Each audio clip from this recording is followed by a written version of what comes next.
Hey, it's Kevin DeWitt here and welcome back to the Recording in a Home Music Studio course. In this video, we're going to talk about recording keys and synths.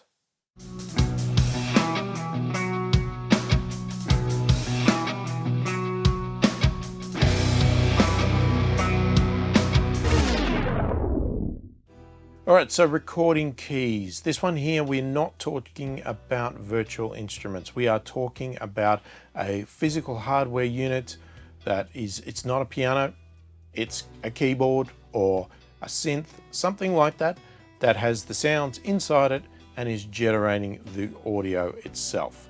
Right, so same process as we talked about with recording electronic bass and electronic drums. Pretty much identical, okay? I mean, it's so much identical that I will be actually using the same unit to do my keys as I did with the electronic bass. So we've got a unit, we're going to obviously dial up the sound we want, we're getting the part we want to record. We need to get some audio cables out of the unit into our audio interface, and then we're going to load up some tracks in our software, set the inputs to the correct one, make sure our sound's coming through, set our gain controls, our gain levels to the appropriate setting, and we're ready to record. It can be as simple as that. And as I said, the process is identical to what I did with recording electronic bass. Now, you're obviously not locked to one hardware unit. You may have multiple synths in your home music studio. You may have multiple whatever units, okay? Anything at all, okay? You might have one that's particular for drums, one that's for bass, one that's for keys, one that's for everything else, right? You can obviously plug them all in at the same time, or you can be switching cables as you go to record which one you actually want to use in that exact part. So as I stated, these ones here, we're talking about plugging in audio cables. We're not talking about plugging in USB or MIDI. We are not controlling any software. In our software, we're basically passing an audio signal out of a unit that makes sounds. All right, so let's go check out me creating my parts for my song. All right, so here we are back in Cubase, and we're obviously going to set up our track now for our electronic keys or synth, whatever our external equipment is. Now, the same with this, where we did electronic bass. I mean, it is literally the same because I'm using the same exact instrument. I'm just using a different sound in it, a different patch, whatever. So we're talking about an analog signal for this one, right? So we're talking about an audio track instead of an instrument track. It's not a virtual instrument. This is a real instrument that is playing sound and is plugged into our audio interface. So our channel for this is going to be synths and drums, and we'll set it to stereo, and the output is going to be our keys bus. I'm going to call that I'm just going to call it eSynth. So I have a sound picked out. I sort of have a pattern. It's nothing over the top unique. It's just going along with the same vibe. What I'm going to do is I'm going to start from the bridge, and we're going to record a part in the bridge, which will probably follow onto a part in the last verse and chorus, and then onto the outro. So we won't have a part for the first half of the song, just for the second half. All right, I'm going to move this into the keys folder here that I've got created from my virtual piano. And we're going to color code this to match. So we're going to go with the purple color. Okay, and then obviously we can have a track enabled. We could monitor if we so choose. But what we'll do first off is, as we normally do, we'll go to our audio interface. And we're looking at this Euro rack, which I think I explained it when I did the virtual bass. This is like an external rack mountable type mixer where I have multiple synths and various things plugged into this. So it comes into a stereo channel on my audio interface. So if we play some stuff, we should see this move.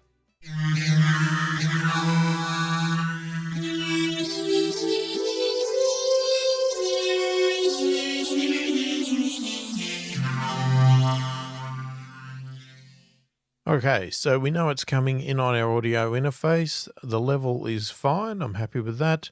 And then if we want to check out our track here, we can turn the monitor on, and again, we'll see the meter move.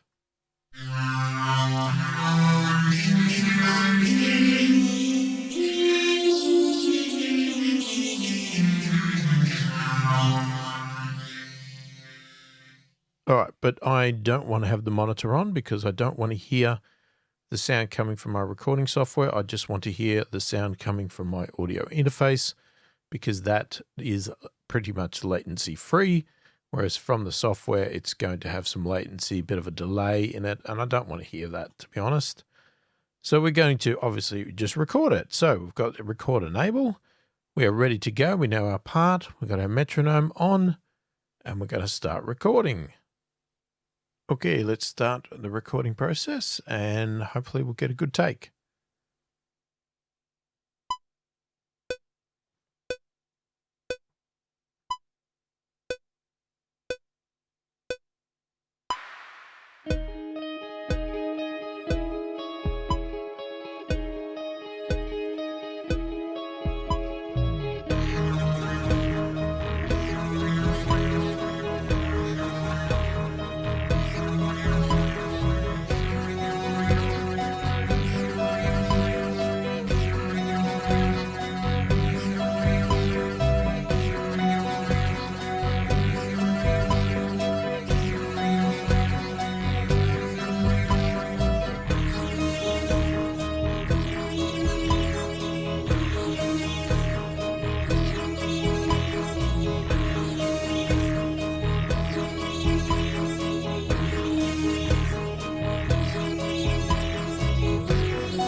All right, so I think that came out pretty well. So now what I'm going to do is just do a couple of checks with it and do some editing and see, can just tweak it up a little bit. All right, so we'll do a bit of editing now. So I'll sort of show you an example of what I might do editing audio. Now, obviously we don't have as much flexibility as we did with our virtual keys or piano there. You know, virtual keys, obviously we could come in, we can see the notes, and we can just move them around and edit them and whatever else. When it comes to audio, obviously we just have this, right? Because we've recorded real audio. So it's not as simple to edit, but it's not impossible. First thing we're going to do is let's just sort of trim the front off for a start. just get it a little bit neater. So zoom in a bit. And we might put a fade just to make sure that's good. All right, the other thing I'm going to do is I'm just going to turn the input off just so this record enable goes away so I can't record over it by accident. I'm just going to...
Okay, I'm actually happy with that. I don't see any problem with that. I'm just going to trim it there, put a bit of a fade. I just want to make sure there's a clear split down here. I want this to be really sort of silent.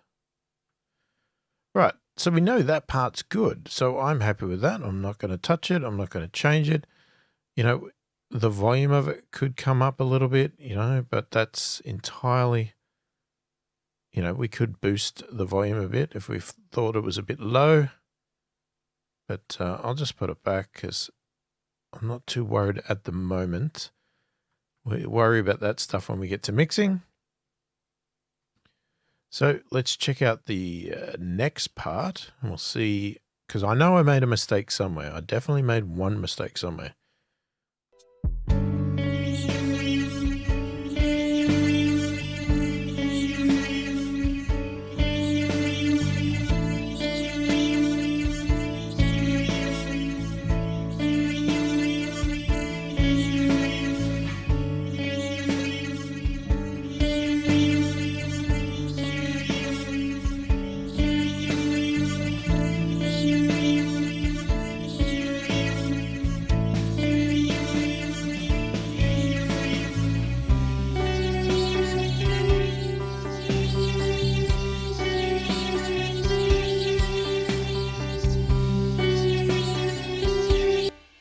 I think that's what it was. I think it was the start of this section. So I just did a cut there just so I can see it. I'm just going to solo it to have a listen.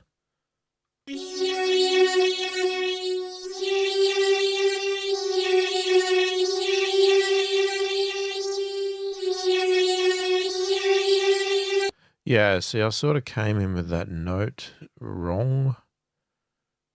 It sort of wasn't clear. See, I paused there. I didn't hit it. I didn't hit it right. So I'm going to cut there. What I might do is just delete that bit there. But what I'm thinking of doing is taking,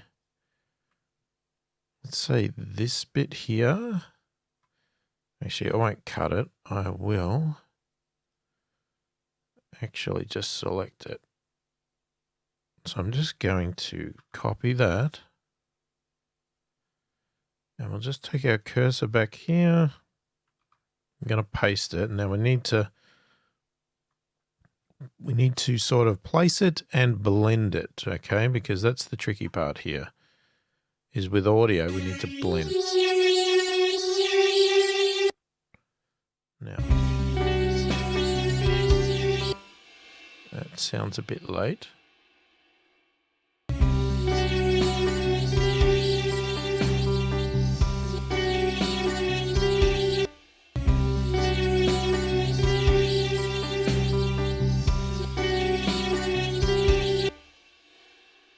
Okay, so that sort of fits with it. So let's take that back a bit. All right, and what we need to do is sort of, we can do it two ways. We can drag this way, or we can actually drag that note that way. And it really depends on what sounds better. So let's actually have a listen. Let's just get this first bit right first. Okay, that didn't sound right at all. So that's what I mean. So like in this case here, I drag this way. There's a little note there. But if I keep it there and I actually drag this one over, this one has silence.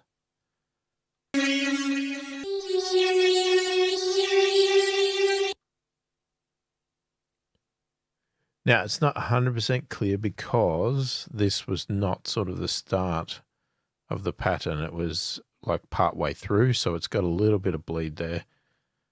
But I'll put a crossfade. So I've just selected both and pressed X. Does a crossfade.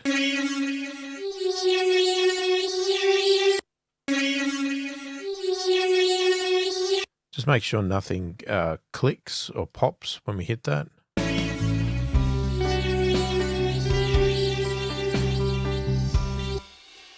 Okay, so that's working. Now let's listen to this second part.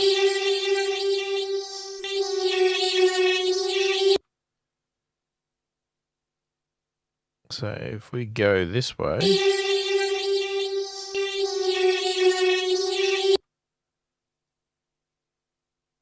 it doesn't, there's something about what's going over there. So let me do this. Yeah, that sounds a bit more natural to me. Whereas if you go the other way, you can see there's a little bit of a note hanging on there. So even if you were to do it there, you get that weird hanging on note. The only way to solve that would be to say drag this back even further. But I actually prefer the other way. So I take that back, see if that's enough.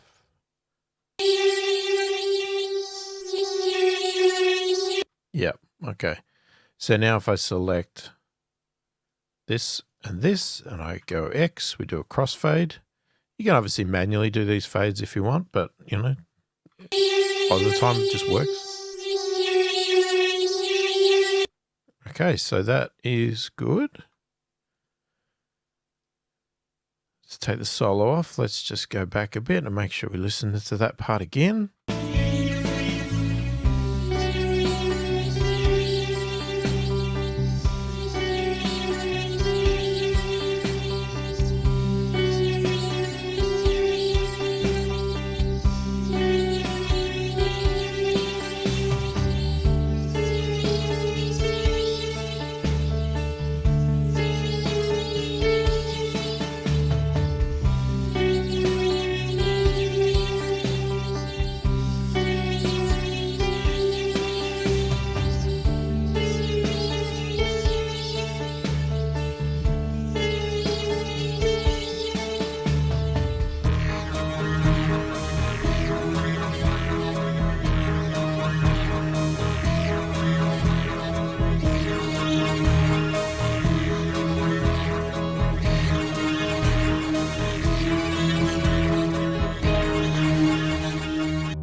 I'm not actually happy about this spot here either.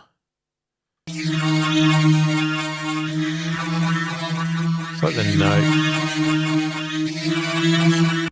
the note died off. I didn't hit it properly. So it's not really working for me there. So what I'm going to do there is probably select this bit here. Not sure how much to select. We'll copy that and we'll have it here. So I'm going to cut that and I might just drag that back to there. And we'll paste it again, but we need to get it in the right spot again.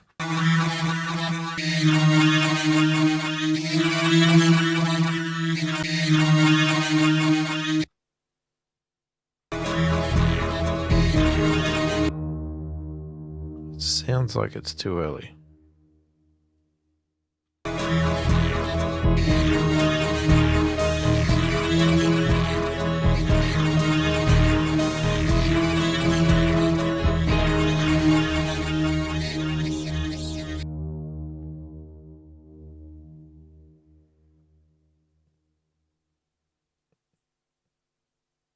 Actually, I think what I'm going to do is I'm going to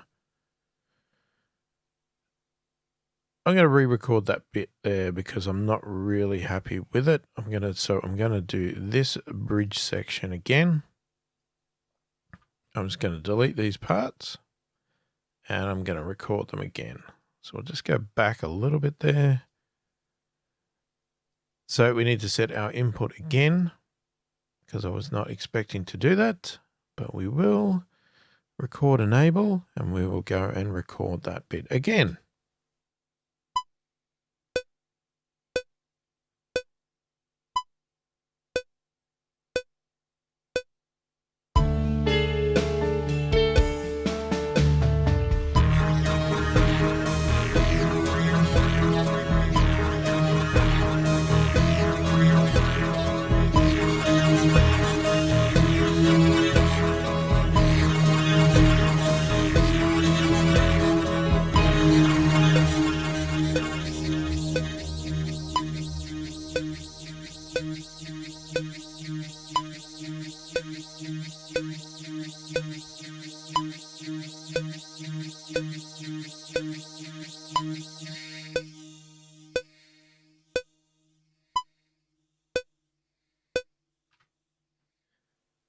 All right, I just held out that note in the end a really long time as well, because what I'm thinking is that when I get to the mixing phase, I'm probably going to fade that out.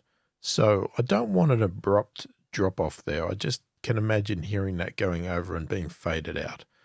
So that's why I did it longer than probably necessary. All right, so let's now edit this to get it in properly, nice and neat. Let's just solo it first.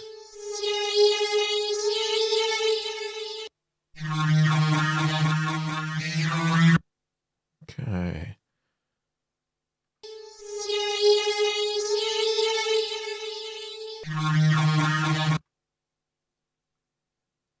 So it sounds like when we do a crossfade there.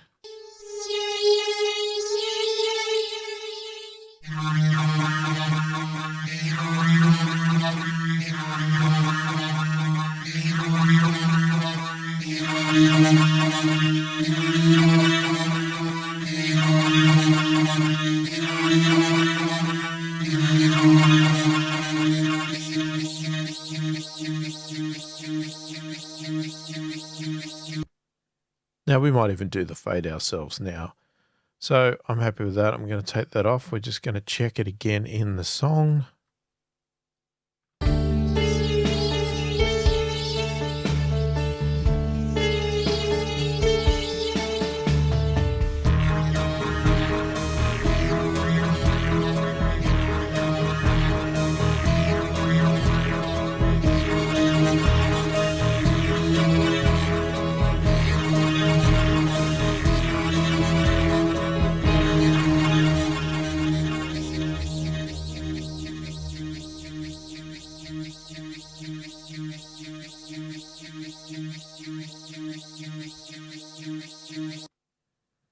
All right, so I'm going to bring that back there and I'm going to do a fairly long sort of fade there.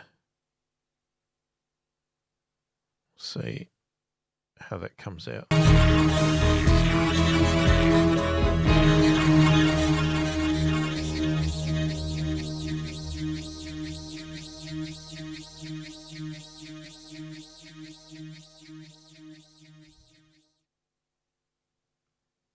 Okay, I like that. That's nice. All right, and that's pretty much it. All right, so we've recorded it, we've edited it. The only thing I would probably do is maybe change the volume a bit. Obviously, I boosted that up a lot, so let's just drop it all the way down.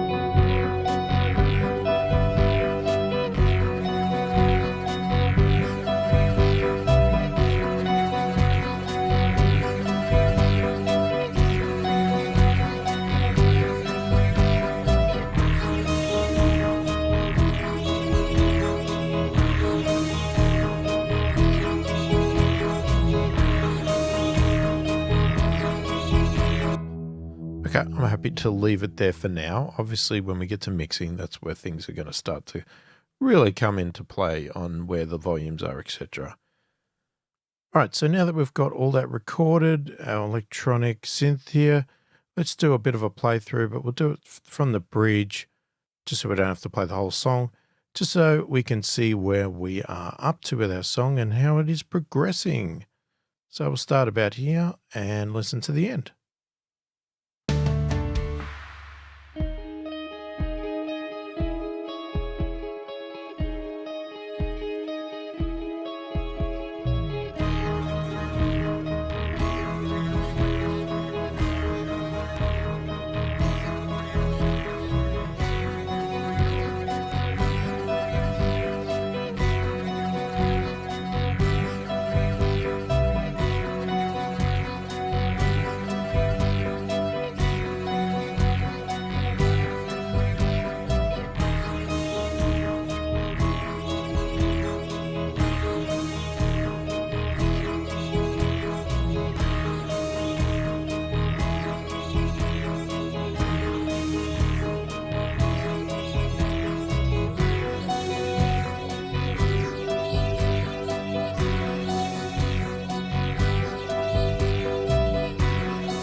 All right, so now that you've seen me do it, hopefully it is simple enough and you're ready to go with your parts. Grab the worksheet from the PDF, jot down all the parts you need to create for your song, and get recording. Mark the progress down of each of the parts, mark them off as complete as you get them done, get all your parts recorded, and then hopefully you'll be ready for the next part in the course.